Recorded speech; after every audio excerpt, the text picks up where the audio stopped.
Assalamualaikum warahmatullahi wabarakatuh. Saya Abdullah Ibnu Hanifah dari Fakultas Hukum Universitas Trunojoyo Madura.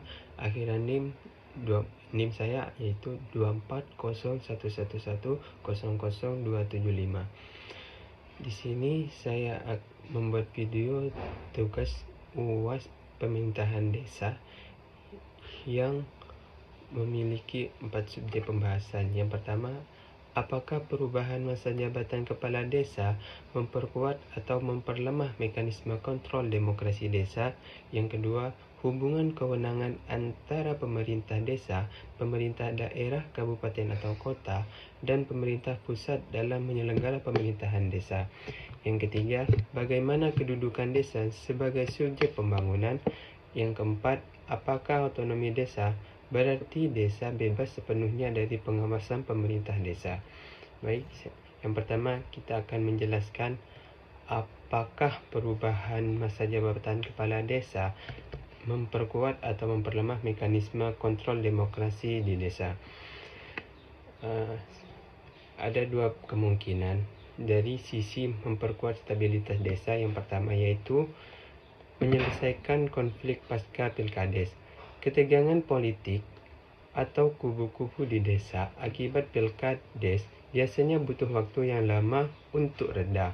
Masa jabatan lebih panjang memberi waktu masyarakat untuk rukun kembali.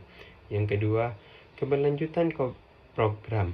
Kades punya waktu yang cukup untuk merencanakan dan menuntaskan pembangunan jangka panjang tanpa terburu-buru oleh masa pemilu yang baru. Dan dari sisi memperlemah, yang pertama, risiko penyalahgunaan kekuasaan. Terlalu lama menjabat tanpa kontrol yang ketat dari BPD, Badan Pemusyawaratan Desa, bisa memicu sumber budaya korupsi atau nepotisme di tingkat desa. Yang kedua, sirkulasi kepemimpinan terhambat. Pemuda atau calon-calon pemimpin baru di desa yang berpotensi harus nunggu yang sangat lama untuk bisa maju berkontribusi. Pembahasan yang kedua yaitu hubungan kewenangan antara pemerintah desa, pemerintah daerah, kabupaten, kota, dan pemerintah pusat dalam menyelenggara pemerintahan desa. Yang pertama, pemerintah pusat membuat regulasi atau aturan yang bersifat umum, misalnya aturan penggunaan desa. Yang kedua, pemerintah kabupaten membuat peraturan bupati atau perbub yang mendetail aturan pusat agar sesuai dengan kondisi daerah serta mengawasi lewat camat. Yang ketiga yaitu pemerintah desa mengatur rumah tangganya sendiri secara mandiri berdasarkan perbub tersebut tanpa boleh diintervensi langsung untuk urusan intim desa. Contohnya yaitu supaya tidak tumpang tindih dalam pembangunan jalan, kabupaten fokus membangun jalan utama penghubungan antar kecamatan atau jalan kabupaten, sedangkan pemerintah desa fokus membangun jalan lingkungan yang ada di dalam desa menggunakan dana desa. Dengan begitu, anggaran tidak tabrakan dan saling tumpang tindih. Yang ketiga yaitu bagaimana kedudukan desa sebagai subjek pembangunan. Desa sebagai subjek pembangunan artinya masyarakat dan pemerintah desa adalah pelaku utama yang menentukan nasib desanya sendiri, bukan sekedar menonton atau menerima bantuan dari atasan. Cara desa berperan aktif yang pertama yaitu perencanaan masyarakat mengusulkan ide lewat musyawarah perancangan pembangunan desa. Yang kedua, pelaksanaan dan pengawasan. Proyek desa dikerjakan sendiri oleh warga lokal dan diawasi bersama agar transparan.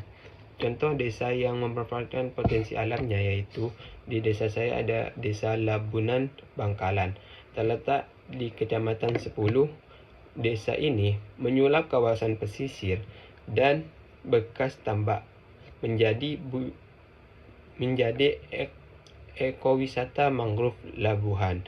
Potensial hutan dimanfaatkan untuk konferensi budaya kepiting, soka, dan ekowisata edukatif.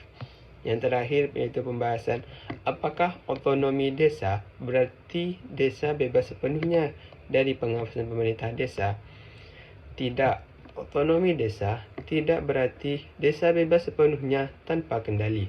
Berdasarkan prinsip negara hukum, kebebasan mutlak tanpa pengawasan justru akan melahirkan kesewenang-wenangan atau abuse of power.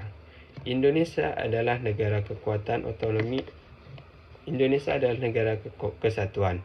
Otonomi desa adalah otonomi yang terbatas dan bertanggung jawab, berbeda di dalam sistem pemerintahan NKRI.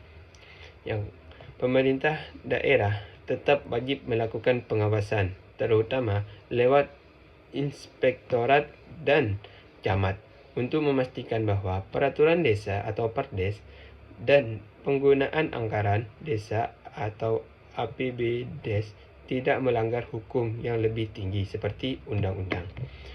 Kesimpulannya, pengawasan Pemda bukan untuk mengekang kreativitas desa, melainkan sebagai rem agar jalannya pemerintah desa tetap berada di koridor hukum dan konstitusi.